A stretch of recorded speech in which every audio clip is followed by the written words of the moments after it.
We're on Who's Who this morning with Jane Curtis, and I interviewed Jane last month, but we ran out of time.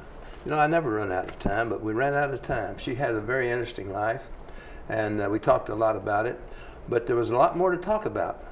So today we're going to talk with Jane again. She's been involved in Green Springs. She came here in 1999. She was almost a pioneer. She agreed to come back and expand on her discussion last month. But before we begin talking with Jane again, let me summarize what we talked about last time. We learned that Jane was born in Oak Park, Illinois, that her dad was an electrical engineer and her mother was a mathematician, and her mother was a valedictorian of her high school class and got a chance to come to Washington to see all the sights, of which she was very proud and which impressed Jane later on. Her ancestry is North European, Southern European, and Southwest Asian, which was a surprise to her. I guess we all get surprised when we ask for her ancestry. She graduated from Wellesley College near Boston, Massachusetts, and she got a degree in political science. Later on, she got a PhD from Catholic University in languages. She began to work for the Department of Army. Her first assignment was Japan as a linguist and analyst. And later on, she worked for the Department of State. She's played the zither for a number of years and taught the zither and also taught the zither for a number of years. Is that a fair summary of last month's, Jane? Yes. Okay. Hey, we got through it in just a couple of minutes. Well, I understand you're going up to Wellesley this Friday. I am. I'm going to a college reunion. Well, that's great. What reunion is it? You were going to ask me if it was the 50th or the 60th. No, it's the 70th. 70th. Yes. My 70th is coming up in a couple of years too. Oh. So. Well, we have 12 actually coming, and I saw from the commemorative book we got, very nicely gotten up, but there are 140 of us who responded to that. Oh. So we're from your class? Mm-hmm, so we're lasting pretty well. How many were in your class at graduation? It was upwards of 400. 400. So we still have, you see, then upwards of 200. That's great. That's almost 50%. On deck. Mm-hmm. Yeah. So, well, that's super. Yeah. Did you go to your 60th? Do you go every 5 years or? I went. The first one I went to was the 40th because I was away and there's other things getting in the way. Sure. But I went to 40th, 50th. I think I went to the 55th. But I went 50, 60, and 70. Oh, good. Going 70. Did you find that the 50th was the best reunion of all? In many ways, yes. There were still a lot of particular friends of mine there, and the entertainment, so to speak, was very good. But when you have people like Madeleine Albright in your class, and she's a graduate. She is 59. 59. And Cokie Roberts was 69. Oh. So we have. Well, Hillary Clinton was 69 too, wasn't she? No, I'm sorry. I meant Hillary Clinton. Oh. Cokie Roberts was. She gets in on our reunions because her class ends in 4. The 4s and the 9s reune together. Yeah. So no, Cokie was 64, I think. Oh. But no, Hillary Clinton was 69 then. Yeah. Madeleine Albright was 59 and we were 49. You were 49. Yeah. If I'd stayed at Berea College, I would have been class of 49 also.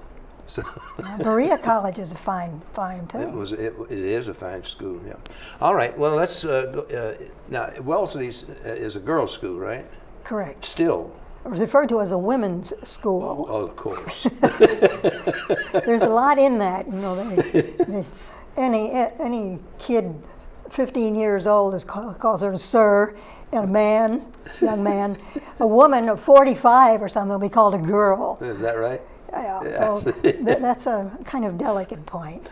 Well, we talked a bit about your work in the Army as a linguist and an analyst, and I was just wondering, were you in Army intelligence? I had a clearance, and I did see certain things, but I was not attached to intelligence. Oh, I see. Okay. Yeah. Now you worked in Japan. I presume that was Tokyo. Near Tokyo. Near Tokyo. Yeah. Zama, Camp Zama. No, Camp Zama, I think, was it the other direction? I don't know. Oh, okay. But no, that seems a long time. Well, it was a long time ago. Yeah. But my life here, of course, is 20 years now. So that's the most immediate part of my 20 years is a big existence. part of the life. Yeah. It is. Yeah. But a lot of it sticks with you if you keep using your memory. They always say, use it or lose it. And if you keep using it, I think you do keep. It makes a big difference. Now, you went from Japan. Did you stay in the Far East, or did you move back to the States? Well, I can't give you the exact years I did what, because there was a period I was back here, and then I wanted to go abroad again, so I felt around, and the department, State Department, was interested, so I had a tour with them, and I don't know, the first thing I knew, early retirement became possible. You didn't have to be 65 to retire. Yeah. And I thought there was a lot else I wanted to do, so I did. Were you really looking toward the retirement, or did you really enjoy your work? Oh, I enjoyed the work. I liked the translating and all that. But coming here now, I had a chance to use all kinds of different things from my past. How about Army schools? Did you get into any of those? No. No, okay. No. Well, after your retirement from the government, did you work for any civilian firms?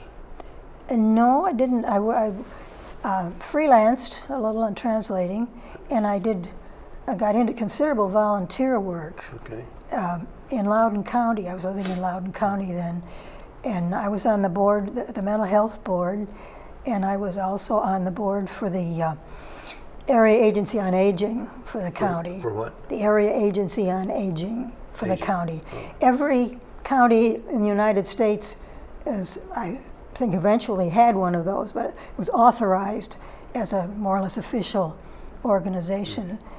And met some very interesting people there. So I spent a lot of volunteer time with them being on that board. And the mental health board, we had a lot to do to try to keep people from being railroaded sometimes. From being and what? there were being railroaded, people whose mental capacities, Yes. and some who did not need to be medicated for it or sent to any particular place for it, that just had to prove their case. And so you wound up being almost like a lawyer. But then the advocacy work was quite a lot like that. That was in nursing homes. And I did that for many years. And I so just that read was a book called A Piano for Mrs. Chimono, and it's about that, where she was, she had problems. At one time, she'd been put under a lot of stress and so forth. And they had sort of pushed her into a facility, hospital, and then facilities that weren't. She finally found one that was a good one, and came out of it and went on. But I enjoyed that, and there was a lot of problems in that, and I presume that's what you're talking about. I am. I had one case in particular, was a woman who had lots of family problems, but wound up with her grandson living with her, and they were very compatible. And she saw the grandson killed before her very eyes. Oh. And that didn't exactly unhinge her, but it caused her to become more like an autistic person, I think. Yeah. And her family was, I believe I took them on faith that they were well-meaning, but they wanted to put her away. All this cares of life would be taken away from her, and so on. And that's exactly what she needed, was to have to cope with specific things.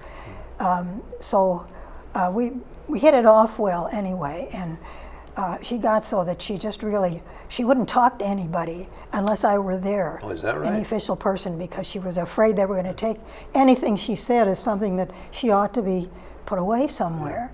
But a case like that, and when we finally, I think it was another case, a power of attorney was involved, and the person was violating the power of attorney. And it took a lot of action there. And the victim herself had to go up here, and I got her on her own to go to the Loudoun County Courthouse there and bring her case before them.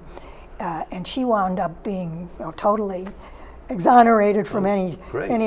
exonerated is probably the wrong word, because for any suspicion that she needed help. So this is the county project, but you were volunteering in another agency that was not a county. Is that? Well, no, everything I was in there was county. So it was all county, but you were volunteering. But I was a volunteer, Yeah. entirely volunteer. I used to go and play for play the zither for people, the respite things. Some miraculous things occurred there.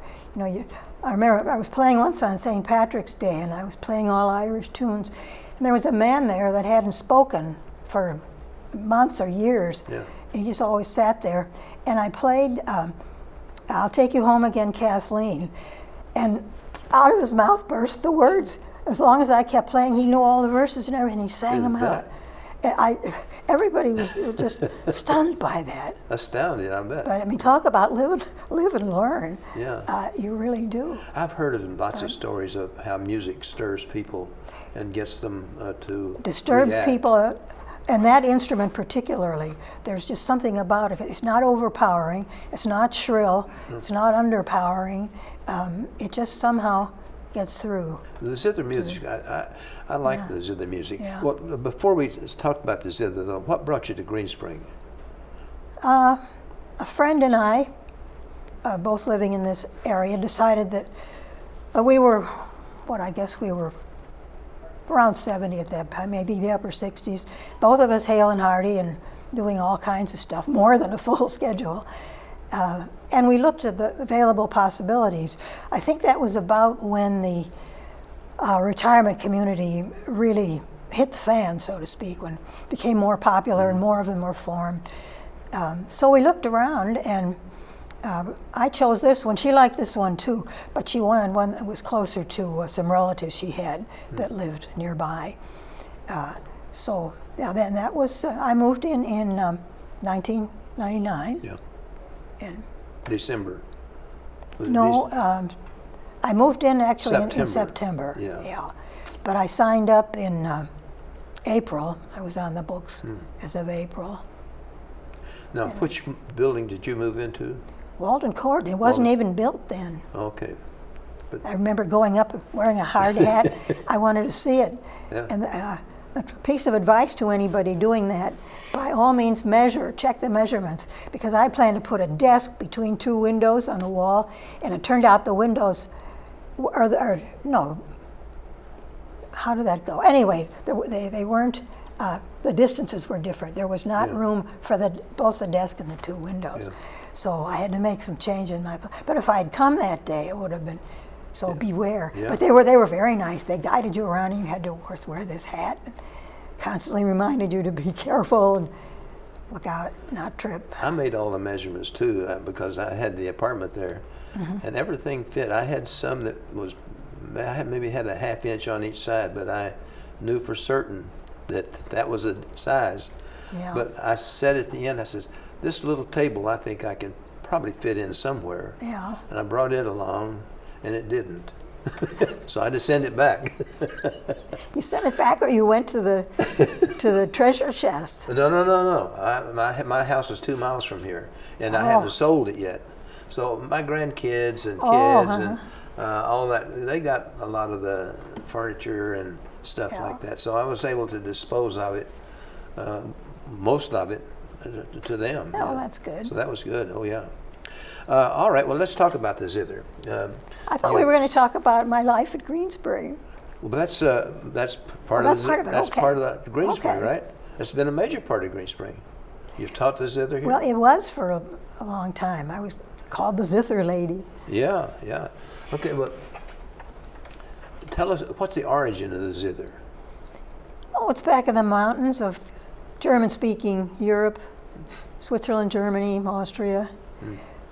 You could maybe roughly compare it to the origin of something like the Appalachian dulcimer, literally a cigar box at one time. But people would be perhaps snowed in the winter, or not much to do anyway, and something like that would be an outlet and be nice, something to dance to. Yeah. That you could. But it's a very interesting instrument in that you have a fretboard, and then you have more or less harp strings. Is that?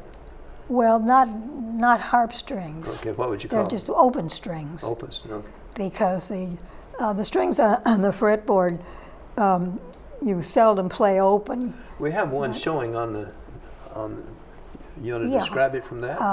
You seldom play those open, or I do because they get a bad sound. But you set the tones on the frets with your left hand.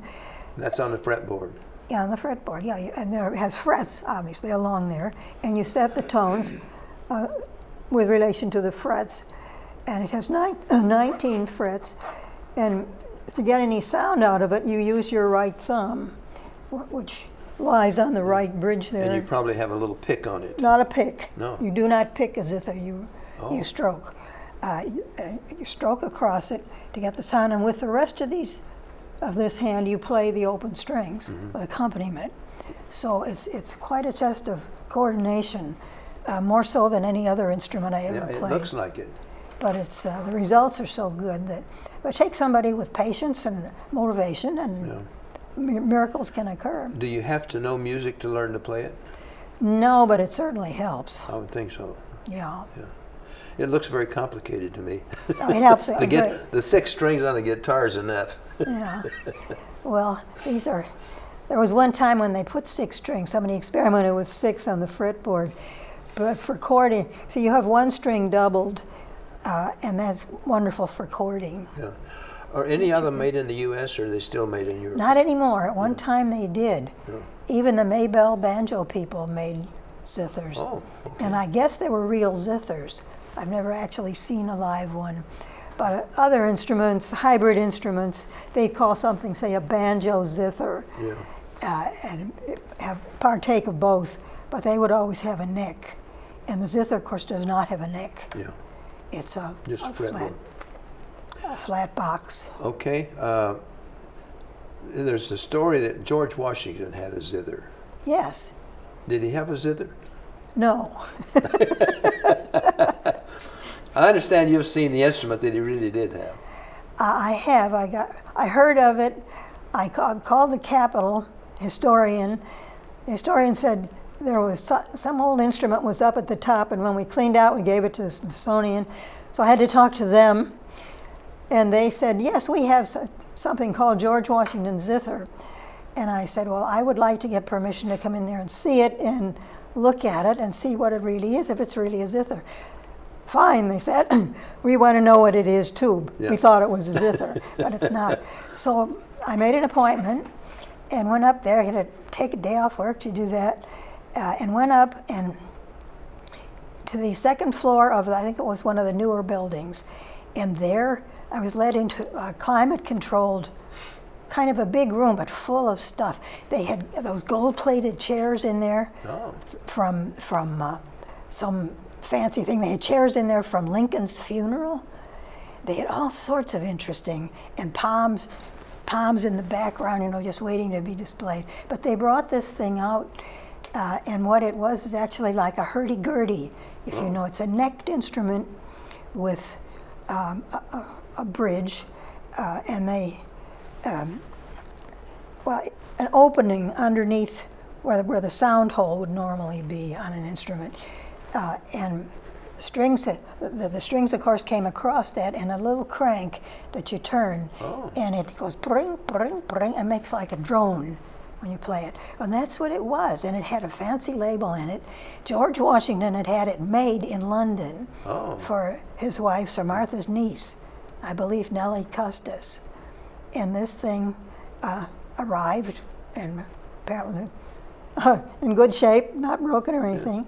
And I don't know if she really played it, but it was, I didn't dare try to tune the strings up, but I fooled around a little bit with it just to show them what they had there. Snapped very quickly. Yeah. So I've heard of hurdy-gurdies, but I've never had one described. I guess I've never seen one. Well, they usually have a big melon-like, like a large lute or something, or a teorb. Or the old mandolins with, well, a lot more like a lute or a teorb. The mandolins tended to be a little flatter, smaller, I think. Some, in fact, some were are flat, but some very have flat, but no, some of it a great big one, but they had a big one because you got more resonance out of it. Of course, I'm sure that's why, because just this little plink, plink, plink, and then you're playing. And I don't know. They may have used a plectrum and played it this with your hand motion this way across the strings, going like this. Yeah. But the way you really play it is to pull those strings taut. With your thumb, you stroke them to make a sound, and with the others, you pull very firmly. So it's a pulling motion, not this. Originally, I think they did that. Yeah. But before they caught on to using a ring and playing the two hands together. But the instrument now is pretty well settled into that. I assume there's not many hurdy-gurdies around to be played. No, I've seen a couple and had them in hand. You can have one made. Oh. There's a music company that makes unusual instruments. And of course, it's a modernistic version. But the old ones were beautiful. You still see pictures of them. They had paintings on the wood, beautifully finished, little works of art. Okay, well, you published zither music before. Do you still publish zither music? Oh, yes, In Good. February, a little collection came out, in fact. Is that right? In Austria, Okay, so you published it and you sold it, and it's being sold in Austria. That's right. Oh, okay. Well, it's being sold anywhere. The publishing houses in Germany and Austria that publish zither music are few and far between. So I don't think anybody, there are a lot of zither players in Japan. The Japanese seem to have the patience and motivation to do it in greater crowds than here. Well, But no, I'd like to continue with music, but and I've got a few more questions, but I think we better change subjects if we're going to get into have you been able to use your knowledge of languages while you're at Green Springs? Yes. Okay. How have you done that? Well, one thing, of course, I can read reference material and so on in foreign languages, but I know several times, for instance, one resident had a document that was some kind of a immigration document from an ancestor who was immigrating from the Ukraine and had come from a Jewish community in the Ukraine. And of course, as you probably know, that was one of the most terrible periods, the 19-teens, for a pogrom, the bad one, and people were leaving. But this thing was all in Russian, and he said, "Can you tell me anything about this?" And I could, because it was in pretty good shape. And I blew it up a little. It was kind of small, but I blew it up a bit, and it had a section on it that carried the stamp of the local Jewish organization. A rabbi was in charge of that sort of thing, because of the local Jewish community governed itself within the Russian state. That happened in early Spain and many other places. The Jewish community would be autonomous. But that was a fascinating thing to do. So you were able to translate that document. I had another one, actually that one was in English, but in earlier English.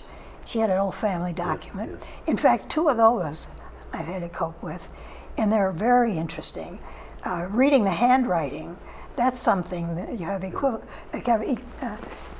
experience in any old language, and it's handwritten. You'll get a lot of experience in how to decode handwriting, and that happened. Well, you've too, done hieroglyphics. Did you learn that here?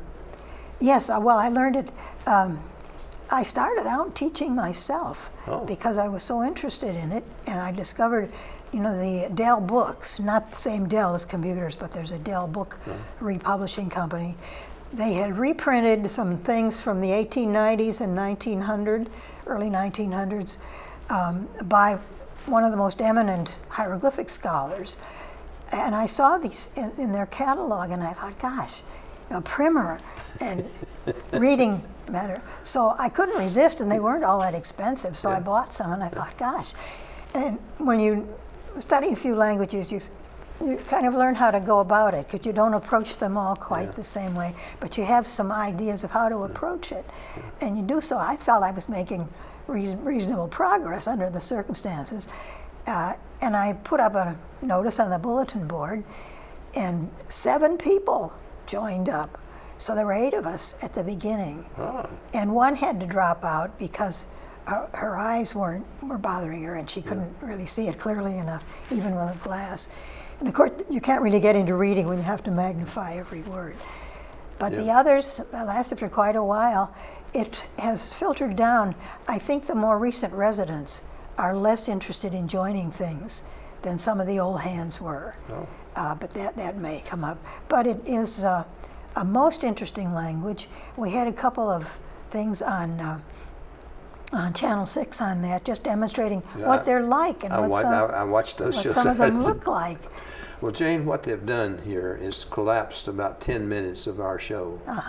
And we lost it, the 10 minutes, because they're telling me we're toward the end. But there was one subject I really want us to, your history.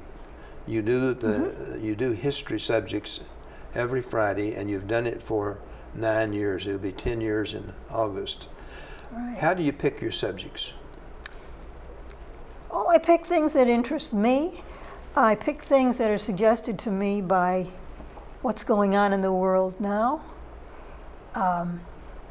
Pick things that I happen to read, pick up and read, or more about. The Barbary Pirates, that whole relationship with the United States. Yeah. I was very familiar with the period, the Jefferson-Adams period. We did that thing about the famous duel several years ago. Yeah. So I got acquainted a little bit with the politics then. But when I looked it up, I thought, I read a book on the subject, and I got in a little more to that Adams-Jefferson clash there, and the other things that were developing from it, how it was affecting Europe. And I thought, gee, this should interest people. So I prepared. So you prepared a show. A thing on it, yeah. So that's how you pick your specials from some. And occasionally somebody makes a request. Okay. So you do accept requests? Oh, yes. Oh. Yeah. So that's your chance, Greenspring. Talk to Jane. Pizza was a request. Do what? Pizza. I said, well, I'll give it a try. And the minute I started looking it up, now if you define pizza as some kind of a dough mat or a bread-like thing with something on top to more or less complete a meal, I got clear back to the Persian Wars and what Persian warriors carried for food, that kind of thing. And then the whole history of it turned out to be interesting. Oh, I bet Somebody else wanted, he said, was there really a Mad Ludwig?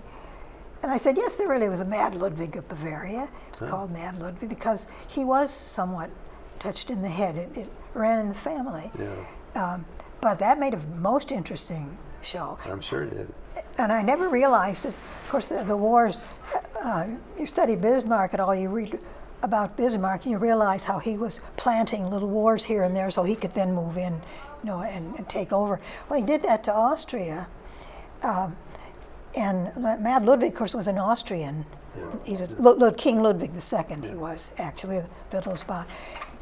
But he admired Bismarck greatly because study a situation, make a plan, and he'd carry out the plan.